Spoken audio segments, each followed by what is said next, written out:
from a specialized Gulfstream 4 jet nicknamed Gonzo, which flies above and around hurricanes to take atmospheric readings. Rich, I'm so glad to have you on. You're currently flying around the hurricane. Tell us what you have, what information you have. Well, first of all, I want to thank you, Don, for giving the opportunity to let your listeners know just how serious this storm is.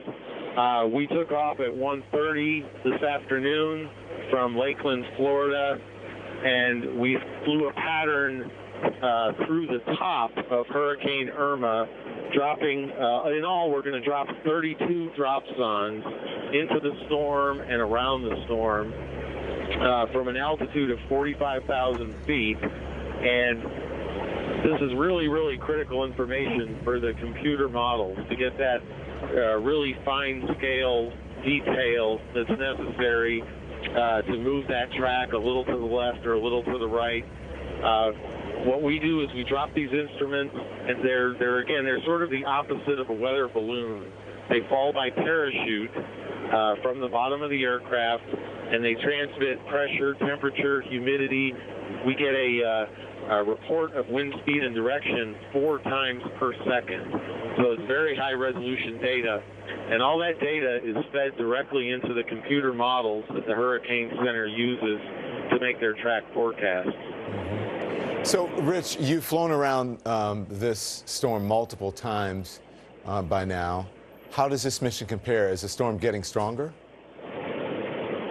Well, right now, the storm is fluctuating in intensity between Category 4 and Category 5, and people shouldn't make too much of, for example, if they say it's a Category 5 and then they make it a Category 4, it shouldn't give people the impression that it's weakening, because what's really primarily driving the intensity of the storm right now are what we call eye wall replacement cycles, where it's building itself a new eye every 8, 10, 12 hours, and as it goes through those cycles, they weaken. But then as that new eye wall consolidates, the storm intensifies again. So it's possible that the storm could gather another 10 or 15 knots of energy tonight. It's very possible it could do that, but even if it doesn't, at its present intensity, and it's forecast to hit land at very close to its present intensity, it is going to be an extreme event for South Florida. And regardless of whether it's, I know it's important for data collection, whether, how far it comes in to the shore, but even if it hits, no matter where it hits now, Florida is going to be impacted hugely by this storm. We dropped a bunch of soundings from 45,000 feet, these instruments that profile the entire atmosphere all the way down to the ocean north of the storm. And we did not find any weakness in that Bermuda high, that ridge of high pressure that's steering the storm to the west-northwest.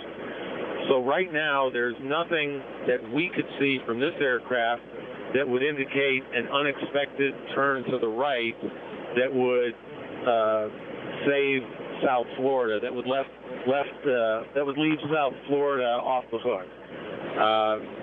So I wish I had better news for the state of Florida, but there's nothing from the data that we've gathered so far that show anything that's going to cause the track to be radically different than what you're seeing now.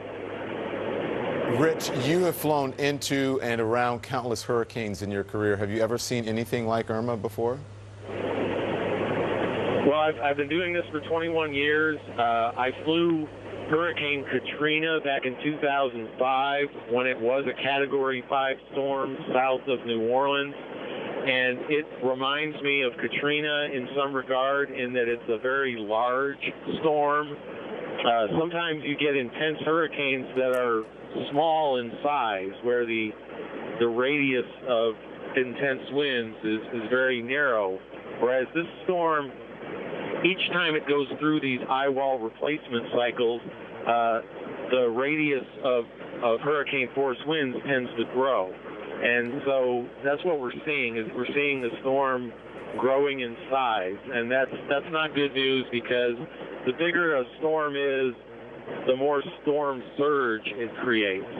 So it's going to become more, the storm surge is going to become more and more of a problem along with the winds.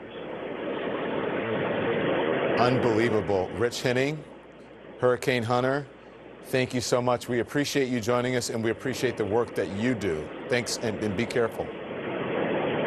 Well, thank you, Don. And again, best of luck to everyone. If you're told to evacuate from a low-lying area anywhere in the Florida Peninsula, you need to heed those.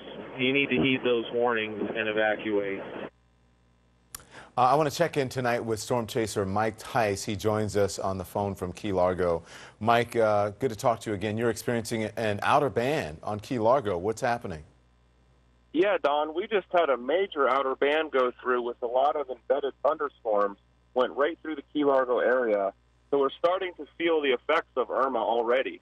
The winds picked up to about 40 miles an hour, and we had really intense lightning just illuminating the sky. So it's a reminder that she's getting close, and it's time to, do your last-minute preparations to get out of here or bunker down. So, I just talked with the hurricane hunter, Rich Henning. I'm not sure if you heard him, but he told me this storm is so large that it reminds him of Katrina based on size. Do you agree with that? I do agree with that.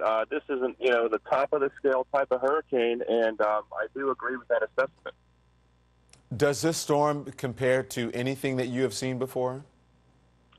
Well, we've seen them before out in the middle of the ocean, but actually making landfall is a really rare event at this caliber. So no, I did document Katrina actually in the extreme storm surge in Gulfport, but I think the kind of storm surge and, of course, the wind speeds from this one are going to be much more extreme. How do you go about chasing and recording a storm this dangerous, Mike? It's going to be difficult. I'm going to have to use a lot of the knowledge that I've gained in the past 40 landfalls that I've covered and put all those together to document the storm safely and be able to capture the video, show people what it was like, as well as the data. I do feel confident in my decision, and if I didn't, I'd be leaving. But let me tell you, I'd be lying to you if I said I wasn't nervous anything right now. That's what I was going to ask you, if you're afraid for your own safety. Sure, this is a scary situation, but for me, it's not any different than an astronaut that goes to space or a war photographer. It has an inherent danger, but I feel like we are skilled in this. We understand it. I never take Mother Nature for granted, though. I know she always has tricks up her sleeve, so I'm not out here thinking I know everything that's going to happen. I'm just going to prepare for the worst, get into a good structure, and ride it out. All right, thank you very much, Mike Tice. Be safe. When we come back, much more on our Breaking News Florida, bracing tonight for a direct hit from a Category 5 hurricane named Irma. My Dell Small Business Advisor has gotten to know our business so well that it feels like he's a part of our team. With one phone call, he sets me up with tailored products and services. And when my advisor is focused on my tech, I can focus on my small business. A Dell Advisor can help you choose the right products with powerful Intel Core processors.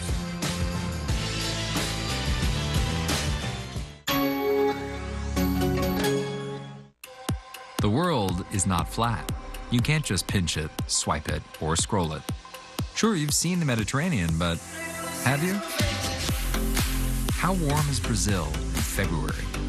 What color is dusk in San Francisco?